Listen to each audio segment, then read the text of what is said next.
Bismillahirrahmanirrahim. Ndugu zangu Waislamu, usiku wa nafsi bitaqwallah, na wahusia nini na kujihusia nafsi yangu kumcha Allah subhanahu wa ta'ala.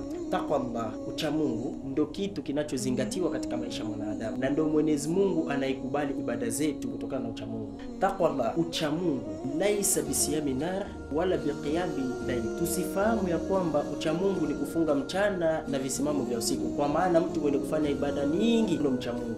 Taqwallah maharamba tarku maharama Allah wa adau muhtabba. Ucha Mungu ni kuacha mambo aliyoharamisha Mwenyezi Mungu, kutekeleza yale Mwenyezi Mungu aliyoamrisha, kwa maana aliyofaradhisha Mwenyezi Mungu. Kwa hivyo ucha Mungu mafumu yake ni mwanadamu kukaa mbali na mambo aliyoharamisha Mwenyezi Mungu na kuweza kutekeleza yale ambayo aliharamisha Mwenyezi Mungu. Unaweza kumuona mtu anafanya ibada, anaswali, anafunga, lakini takwa la hakuna. Mtu anaswali, anafunga, anasoma Qur'an, lakini dhalim.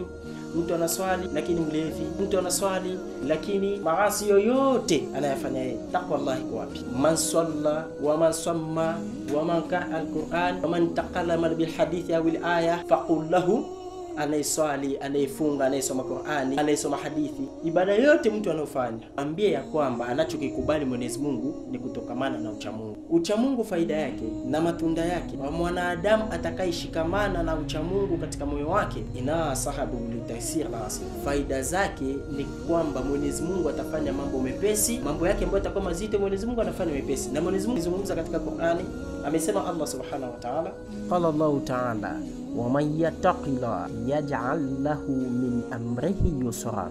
Hakika yule anayemwogopa Mwenyezi Mungu, basi Mwenyezi Mungu anamjalia yeye katika mambo yake yanakuwa mepesi. Leo wanadamu sisi, mazito mangapi ambayo tunayobeba sisi? Kila mtu ana mazito yake, lakini ucha Mungu kiingia katika nyoyo zetu, hakika mambo yote yetu mazito Mwenyezi Mungu anafanya yanakuwa mepesi.